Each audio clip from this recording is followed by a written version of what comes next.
¿Qué tal? Muy buenas tardes. Tenemos otro programa más de Firmeza y Justicia, ya es el número 4. Afortunadamente muchos de ustedes lo escuchan y muchos de ustedes hacen una reflexión y dan opiniones sobre estos temas, que finalmente nos ayuda como abogados a sensibilizarnos más en cada caso, pero también les puede ayudar a ustedes porque nadie está exento de tener una situación como la que por ejemplo vivió hoy María Catalina Arroyo Bucio. Ella es una de las clientes de Firmeza y Justicia que injustamente fue encarcelada hace más de 10 años y por un delito que evidentemente ella no había cometido. Y amén de las especificaciones que dio el ministro Saldívar de la prisión preventiva oficiosa, ella es una víctima de esa prisión preventiva oficiosa, toda vez que pasó 12 años y algo más sin una sentencia firme y saliendo absuelta de 2 procesos del mismo delito. Entonces es importante que veamos cómo las mujeres somos maltratadas, discriminadas, pero además de eso mal juzgadas.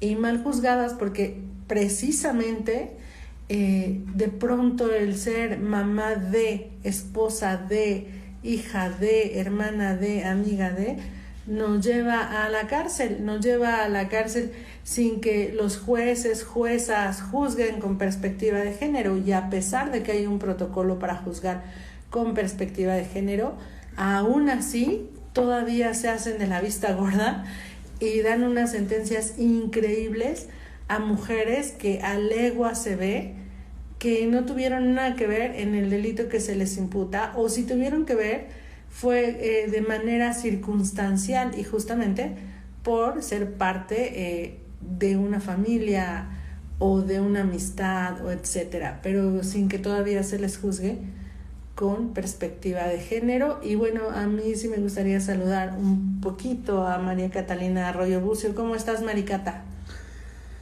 Pues bien, nerviosa, contenta, agradecida, porque pues a pesar de todas las injusticias, gracias a Dios y a Firmeza y Justicia, pues estoy el día de hoy aquí compartiendo con ustedes esta terrible experiencia. Muchas gracias, Maricata. Aquí hay algunas abogadas que se van a ir presentando y te van a hacer algunas preguntas para que la gente te conozca un poquito, para que la gente realmente pueda ver toda la injusticia que en tu caso hubo y cómo está hasta la fecha el sistema de justicia en México. Entonces, podemos empezar contigo, licenciada Pamela. Sí, buenas tardes, yo soy la licenciada Yanis Pamela Pérez Gamero y quisiera hacerle unas preguntas. La primera es, ¿por qué delito estuvo aprehendida? Por el delito de secuestro. ¿Cuántos secuestros fue acusada? De 2. ¿Y cuántos años tenía cuando fue aprehendida? La edad de Cristo, 33 años. ¿Cuál diría que sea el principal error en el sistema de justicia en su caso? Pues no ser justos. La justicia pronta y expedita pues no existe. Para mí no existió. Volviendo al tema de cuántos secuestros fue acusada, ¿fue por los mismos hechos o fueron en diferentes épocas? En diferentes épocas, en diferentes lugares, de hecho. ¿Nos podría dar una breve descripción?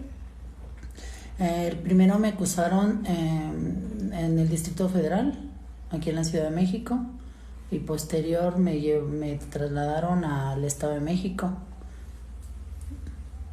Ok, ¿cree que la dilación en su juicio sea por causas irrelevantes o tenían justificación? Ninguna. No había justificación. Aquí yo quisiera comentar un tema muy importante. Cuando Maricata dice que no hay justificación para la dilación en su juicio, quiero nada más como puntualizar que no había justificación porque a pesar de que las pruebas ya se habían exhibido, los jueces de pronto dicen, no, es que ¿sabes qué? Tienes coacusados, entonces cada coacusado tiene que presentar sus pruebas y tú te tienes que esperar, y entonces pasa 1 año, pasan 2, pasan 3, ¿y quién le restituye a ella el tiempo que pasó en prisión? ¿quién le restituye a ella el tiempo de su familia, el tiempo perdido? ¿Quién se lo restituyó? Ese mismo juez que se tardó 12 años en condenarla, esa misma jueza que dijo tienes que esperarte hasta que tus coacusados presenten todas sus pruebas. ¿Quién realmente en este sistema de justicia es el encargado de resarcir todos esos daños? Y hablo más allá de la parte económica, hablo de la parte familiar, de la parte emocional, de la parte sentimental. Ok, en su caso, ¿cree que ha sido tomada en cuenta la perspectiva de género? No. ¿Juicio? ¿Por qué no? No ha sido tomado en cuenta, puesto que anteriormente, ahora yo ya veo más avance en la equidad de género. Antes no, a la mujer se le juzgaba por ser mujer, porque era tonta y ignorante y no sé, no era muy diferente en aquella época. Estoy hablando del 2005 a lo que se está viviendo ahora. Ok, ¿cree que su detención fue legal? No. ¿Nos podría dar una breve descripción? No considero que fue legal, puesto que a mí jamás me presentaron una orden de presentación ni de aprehensión. Los que me capturaron jamás se presentaron conmigo diciéndome soy policía. Yo de momento creí que incluso me querían a mí secuestrar, que era un robo, no sé, porque jamás se presentaron. De hecho, me metieron con lujo de violencia, me jalaron mis cabellos muy feo, me quitaron bastante cabello, me golpearon, me insultaron, me amenazaron, o sea, me sobajaron. Ok, bueno, mi última pregunta sería, ¿cree que ha cambiado el sistema penal de cuando la detuvieron a lo que hoy es? A lo que veo, sí, bastante. ¿Por qué? Porque, bueno, yo consideraba, yo tenía un respeto, una opinión de la justicia. Cuando me pasa a mí lo que me pasó, me doy cuenta que te encerraban y después te investigaban. No les importaba, aunque tú presentaras pruebas, dijeras que eras inocente, a ellos no les importaba. Ahora ya veo yo que muchos centros de ayuda de orientación, despachos como Firmeza y Justicia, que te asesoran gratuitamente. Antes, si no pagabas, pues nadie te asesoraba. Ok, muchas gracias. En ese sentido, la licenciada Marcela también desea hacerle algunas preguntas. Hola Maricata, primero que nada pues quiero agradecerte el hecho que estés aquí con nosotras compartiendo esta experiencia que pues sabemos que es muy dolorosa y que no te gustaría recordar, pero pues te haré unas preguntas al respecto. Primero, ¿cuánto tiempo estuviste en reclusión? Exactamente 12 años, 9 meses. Desde tu perspectiva, ¿consideras que la justicia en México es igualitaria? No. ¿Por qué? Pues porque considero que si fuera igualitaria, tú vas por un delito, te juzgan a ti y no tendrías que esperar tanto tiempo, tantos años, como mencionaba hace un rato la licenciada Gamero, a que todos coacusados que en tu vida habías visto, que fue en mi caso, presentaran pruebas, y te tienes que esperar tú hasta que todos termines y hasta que un juez lo determine. Entonces, okay. ¿Durante todo tu proceso se respetaron tus derechos humanos y garantías constitucionales? No, considero yo que no, porque simplemente una de mis garantías es llevar un proceso justo, ¿no? Y el hecho de que me dieran una audiencia hoy y en un año otra, o sea, eso no lo considero bien. Ok, muchas gracias. A la orden. La licenciada Fernanda, ¿tienes preguntas, Fer? Bueno, sí, a mí me gustaría saber un poquito sobre las actividades que se vive ahí adentro y quiero empezar preguntando qué tipo de actividades o medidas considera pertinentes para la reinserción social. Una de las actividades principales es mantenerte siempre ocupado, porque pues te ayuda a no sentir lo que estás viviendo, a evadir un poco, como es el ejercicio, la meditación, los cursos que llega a ver ahí. Y de todo esto, ¿considera que estas se desarrollan de forma adecuada en el centro de reinserción? No, de hecho no, porque los cursos había que tomarlos, había que cruzar dormitorios para llegar a donde se impartían los cursos como tal, y en ocasiones seguridad y custodia no te daba la autorización para poder salir tú a dichas áreas a donde se impartían los cursos. Entonces pues no asistías, te ponían la falta y pues te perjudicaba de cierta manera. ¿Y cuáles de estas actividades que se desarrollan podría usted decir que inciden positivamente en el proceso?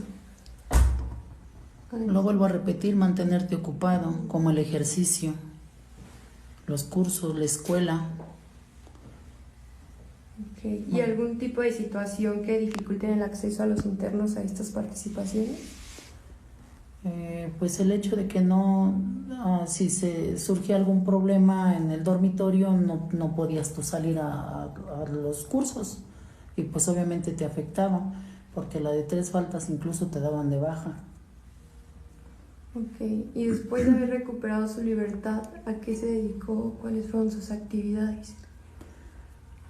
Obviamente me ha sido muy difícil hasta el día de hoy, pues recuperarme del todo, ¿no? Porque sí fue para mí una experiencia muy dolorosa, muy fuerte, y pues sales y no tienes documentos, no tienes nada. Pues me dediqué al comercio, aparte de que me gusta, me apasiona y siempre me ha gustado relacionarme con las personas, y pues para mí ha sido como una terapia, inclusive dedicarme al comercio. Okay. En ese sentido, Maricata, para nosotros es una fortuna que alguien como tú, que ha sido muy valiente, que ha sido muy guerrera, esté aquí, y más allá de las preguntas normales, de las preguntas institucionales que te debemos de hacer, sí me gustaría un poco tocar el tema de cómo la prisión influye en tu familia, cómo esta parte de permanecer tantos años recluida y afecta directa e indirectamente a esposos, hijos, hermanos, tíos, primos. Afecta demasiado. Para empezar, fue muy difícil porque el separarme de mis hijos, yo jamás me había separado de ellos, los dejo pequeños, indefensos, sentía yo que estaban, porque para mí pues mis hijos lo eran todos, mi madre. Y sí afectó demasiado porque pues mis hijos pequeños no se explicaban el por qué, dónde está su mamá, sobre todo con el más pequeño, que aún apenas iba a cumplir sus 5 añitos. Él no entendía, él solamente le llamaba yo por teléfono y me decía: mamá, ¿cuándo vas a llegar? ¿A qué hora vienes? Te estoy esperando. Y pues sí influye bastante, sobre todo moralmente. Entonces, en este sentido, usted diría que la justicia sí debería de ser pronta y expedita, no nada más en razón de decir, sino en razón de hacer, sobre todo para las madres, hermanas, hijas que todavía están en reclusión. Por supuesto, sería como tal el dicho, no el hecho, no el dicho. Sí, porque es importante que señalemos que Generalmente en las pláticas nos enfocamos nada más en el juicio, en el caso, en qué actividades hacías, cuánto duraste, pero a ti como persona, ¿cómo te despersonaliza estar tantos años en prisión? ¿Cómo sales pensando yo soy María Catalina y estoy guapa y estoy bien? O sales pensando, güey, ¿qué pasó aquí? O sea, ya hay otras calles, ya hay otras avenidas, ¿qué está pasando? Es otra vida. Claro que sí, eso es otra situación un poco fuerte porque pues después de durar más de 12 años sin cruzar una calle y de repente sales, te enfrentas como a un monstruo de 7 cabezas porque dices, esta avenida no existía, este transporte tampoco, hay tanta avenida que ya no sé ni para dónde ir. Sí, fue muy difícil al principio.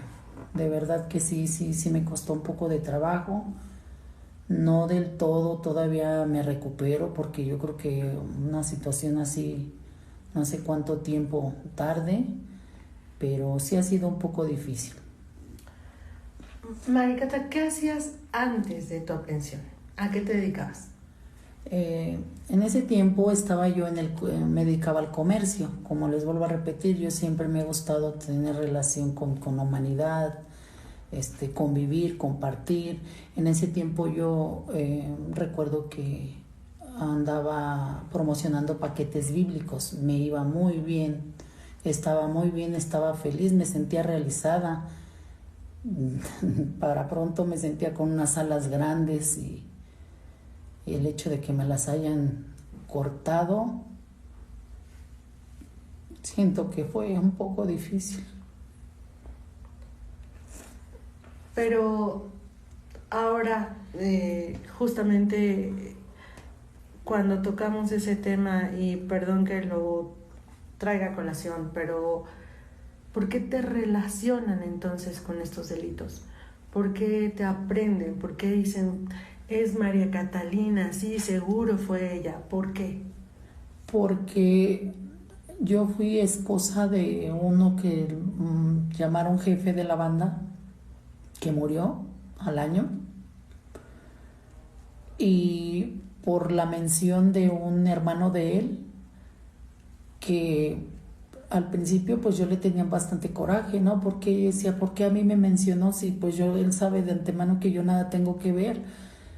Cuando ya yo vivo esa experiencia me doy cuenta que efectivamente a base de tortura te hacen decir lo que ellos quieren. Entonces fíjate, tú eras una mujer empoderada, eras una mujer trabajadora, eras una mujer que tenía, como tú dices, unas alas bien grandes. ¿Tú todavía vivías con esa persona? Claro que no, porque de hecho ya tenía 5 años el que había fallecido. Entonces, no vives con esa persona y aún así las autoridades dicen, no me importa, aquí alguien tiene que ser responsable, ya se murió, vamos con la esposa. Y a partir de ese momento vives la peor pesadilla que jamás te hubieran podido contar. Y esa pesadilla dura 12 años y yo creo que a la fecha, porque son cosas que no se olvidan, ¿no? Tú dirías que has tenido un estrés postraumático fuerte, es decir, cómo te ha afectado el ser inocente, estar tanto tiempo en reclusión y de pronto salir y no hay nadie que te diga, oye, discúlpame, ¿no? Yo he estado, me equivoqué y entonces te pido perdón porque has sido una víctima durante 12 años del Estado mexicano, pero no te lo digo. ¿Cómo se siente al respecto? Me siento como me sentí en ese momento y hasta la fecha muy frustrada y muy desilusionada de las autoridades y más en ese tiempo. De hecho, yo les puedo compartir un poco que, si no mal recuerdo, en ese tiempo estaba gobernando el PAN, que era Felipe Calderón, me parece. Yo en ese momento, cuando empecé a vivir toda esa pesadilla, yo dije, en mi vida votaría yo por el PAN. ¿Por qué? ¿Por qué razón? Porque me di cuenta que se llenó el penal de tanta gente que iba por robarse una pluma, por robarse jamón, no sé, por hambre tal vez, que yo llegué a pensar, pues imagínate, yo por lo que me acusan jamás voy a salir. Entonces sí me afectó bastante. Maricata, sabemos que usted era de las personas más queridas en ese centro de reinserción en Santa Marta. ¿A qué cree que se deba eso? Considero que tal vez de cierto modo me gané ese cariño, ese aprecio, creo yo, porque cuando la gente era injusta, era, no sé, que quería pasarse de lista con las demás, como dicen vulgarmente ahí, yo, si en mis manos estaba, yo ayudaba en lo que yo podía, a lo que estaba a mi alcance. ¿Por qué? Porque me sentía yo rodeada de injusticia y yo no quería más injusticias de ninguna índole en ese lugar ni en ningún otro. ¿Qué era lo que te mantenía con vida? O sea, con ganas de pues salir adelante ahí adentro. Mis hijos, mi madre. Siempre tuve esa esperanza y esa lucha de decir, yo tengo a alguien que me espera. Entonces, ¿tú crees que la familia es básica en un proceso judicial, en un proceso de reclusión? Por supuesto que sí.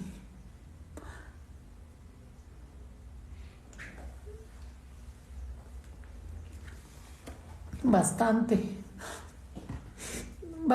porque cuando tú sabes que tienes quien te espera afuera, que sabes que alguien se preocupa por ti, que te quieren, que están ahí al pendiente, tú luchas y todos los días dices, me voy a esforzar porque está la familia ahí, porque tengo a mis hijos, a mi madre, a mis hermanos, amistades que aunque no lleven tu sangre, a veces son como tu familia. Bueno, Maricata, te quiero hacer una última pregunta. Yo sé que es muy complicado para ti hablar de esto, pero ¿sentiste apoyo emocional por parte de tus compañeras de Santa Marta? O sea, ¿formaste algún tipo de vínculo, amistad, con alguna que sigas teniendo contacto? Sí, por supuesto que sí. Ahí también aprendes a ser como una familia porque convives las 24 horas. Ahí, seas quien seas, vayas por lo que vayas, yo consideré siempre que éramos hermanas del mismo dolor. Hayas o no hayas cometido el delito por el que te imputaban, todas éramos iguales porque todas vestíamos del mismo color. Obviamente había diferencia en los colores, ¿no? Azul y beige, pero pues éramos hermanas del mismo dolor. Maricata, nos has dicho que estuviste en 2 lugares diferentes, en Santa Marta y en el Estado de México. ¿Nos puedes compartir en qué parte del Estado de México? Exactamente en el penal más horrible que conocí, en Chiconautla. ¿Y cómo fue tu experiencia ahí? Básicamente nos has dicho, bueno, en Santa Marta creé vínculos, creé amistades, gente que éramos hermanas y tal. ¿Era lo mismo en Chiconautla? Nada que ver, para nada. Nada, había muchísima diferencia, una dimensión grande. ¿Por qué? Para empezar por la gente, por el trato, por el lugar. Era muy deprimente. Entonces tú dirías que en Santa Marta se respetan los derechos humanos de las personas que están recluidas, pero en Chiconautla no. No, hay mucha diferencia. En Santa Marta es algo muy diferente porque te dan oportunidad de crecer en cuestión de que te imparten cursos, puedes crecer académicamente, las instalaciones pues están mucho mejor y acá en el estado está muy deprimente todo. Hay mucha carencia. ¿Y las mujeres tienen el mismo trato que tienen en Santa Marta? Es decir, los bebés tienen una guardería, pueden pintarse, pueden estar como siempre femeninas, digamos. Para nada, nada que ver. Es totalmente diferente acá en el Estado de México. De verdad que es muy deprimente ahí. Los niños comen lo mismo que los adultos. Ahí no tienen ellos una guardería, no tienen ningún beneficio, ningún cuidado, nada. Los niños están muy desprotegidos, los que desgraciadamente nacen o viven en reclusión. Es muy triste. ¿Cómo eran los dormitorios? Bueno, ¿qué diferencia había entre lo de la ciudad a lo del estado? Demasiada, porque en la ciudad pues sí se estaba lleno, pero no al extremo que en el estado. En el estado, de hecho, casi no teníamos agua potable, a diferencia que aquí en la ciudad pues sí había agua potable, contábamos con un lavadero. Acá no, acá había lavaderos comunitarios y pues siempre había pleitos por esa situación. Mariqueta, quiero abordar otro tema. Antes de abordar otro tema, es que es muy enriquecedor tenerte aquí. ¿Tú sabías que hay un libro que voy a mencionar su nombre, pero no voy a mencionar el autor para no darle más credibilidad ni para darle como más publicidad, porque pues es un libro lleno de mentiras, ¿no? Entonces, ¿tú sabías que hay un libro que se llama La Jauría, que toca tu caso muy puntual? Sí he escuchado, pero la realidad es que como todo este caso estuvo lleno de mentiras, de calumnias, pues ya es como una mancha más, una raya más al tigre, como dirían. Para mí ya es como que más desilusión, más decepción de lo que me siento, la verdad, desilusionada, decepcionada. Entonces, sí creo que hayan dicho, inventado. No he leído ese libro, pero sí lo he escuchado, la verdad. Marica, en ese libro son muy puntuales en señalar que tú ya estabas sentenciada, que te ibas a quedar toda tu vida en Santa Marta. Yo te quiero preguntar, ¿alguna vez estuviste sentenciada? Jamás, gracias a Dios, jamás.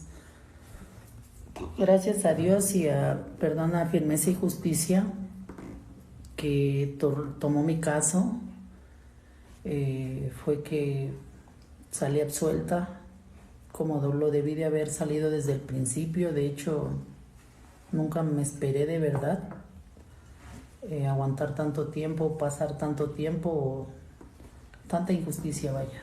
¿Qué le dirías a ese escritor, Maricata? ¿Qué le dirías a esos escritores que sus fuentes no sé dónde las toman, no sé cómo escriben algo sin tener una certeza? ¿Qué le dirías a ese escritor, a ese autor de ese libro, La Jauría?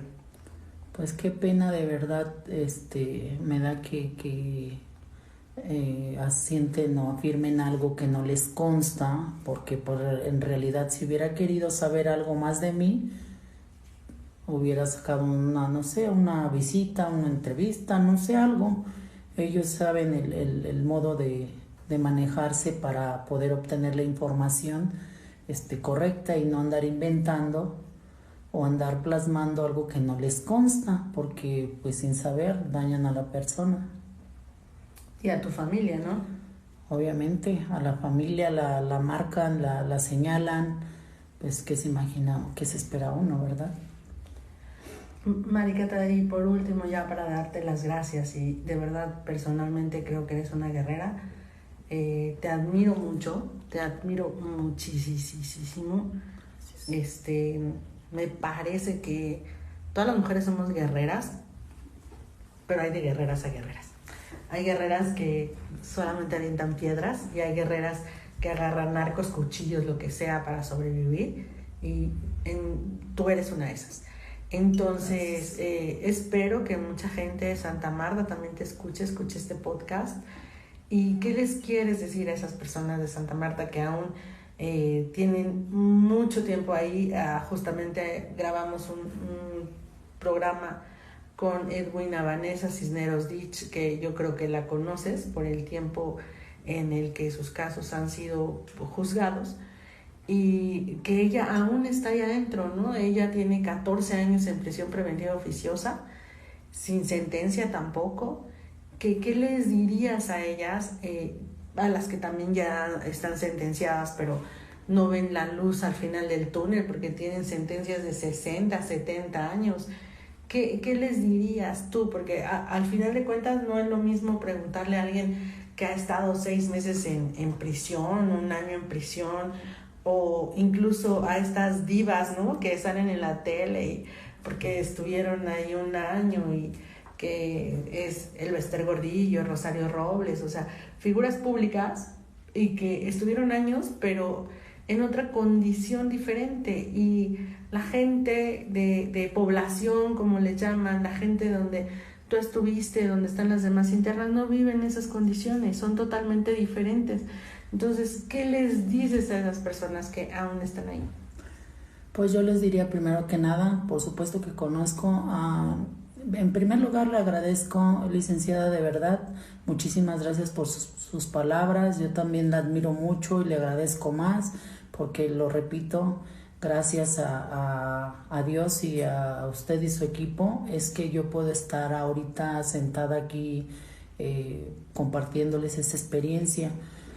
Y posterior, pues les diría a todas mis excompañeras que no pierdan la fe, que tal vez la justicia terrenal es injusta, es muy injusta, y que no pierdan la fe, que la justicia divina tarda pero sí llega, que no se desesperen, que se sigan ocupando.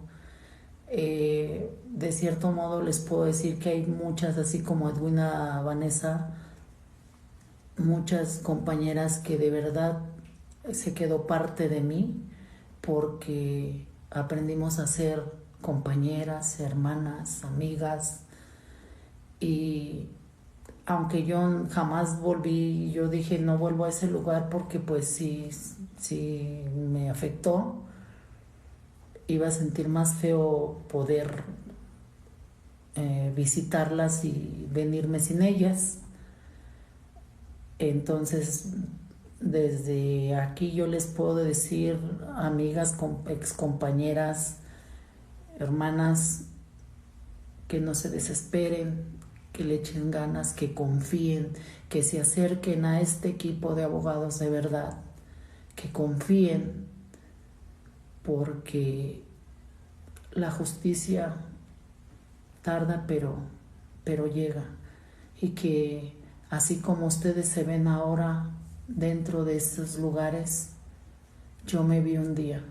Fue muy doloroso y comprendo por lo que están pasando, por lo que siguen viviendo, pero así como ahora yo me veo y que estoy aquí frente a este bufete de abogados, frente a este despacho completo con la licenciada Gamero y su equipo, la licenciada Marcela, la licenciada Yanis Pamela, la licenciada Fernanda, el licenciado España, el licenciado Luis, de verdad es un honor para mí. Les agradezco que me hayan dado este espacio de poder compartir un poco de lo mucho que viví ahí, y decirles que algún día ustedes también van a estar en este asiento compartiendo esa experiencia, y que no se desesperen, que Dios de verdad me las bendice, me las abraza, que yo siempre pido por todas ustedes, por todas, para que pronto un día puedan estar con sus familias y compartiendo una experiencia así como lo estoy yo ahora. Muchísimas gracias, licenciada Gamero, y a todo su equipo. Gracias de verdad. Bueno, Maricata, yo también te quiero dar las gracias porque creo que eres un ejemplo de valentía y que a pesar de todo lo que tuviste que vivir, que fue muy injusto, nunca te rendiste y saliste adelante por ti y por tus hijos, y de verdad sabes que pues siempre te vamos a desear lo mejor y para nosotros siempre vas a ser un ejemplo de lucha. Muchísimas gracias, licenciada Marcela. Yo quisiera agradecerle por su tiempo y porque sé que no es muy fácil hablar de cosas tan traumáticas como las que usted pasó. Y la verdad, yo la quiero mucho y la aprecio mucho. Y sé que usted puede con esto y con más y que le espera una vida llena de éxitos. Muchísimas gracias. Muchísimas gracias, Maricata, por compartir todo esto con nosotros, que no es nada fácil, es volverlo a vivir, volver a recordar, pero igual por sus palabras. O sea, yo creo que ayuda a muchas personas el tener esa fe, el siempre decir, ok, estoy pasando por esto, pero veo la luz. O sea, hay una esperanza y el querer continuar, o sea, no darse por vencida. Es una gran mujer. Gracias de verdad. Gracias a todos, de verdad. Todo es compañeras, excompañeras, amigas, de verdad les digo, todo eso es interno, no es eterno. Gracias. Gracias, Maricata, gracias en nombre de Firmeza y Justicia. Hasta luego y hasta pronto.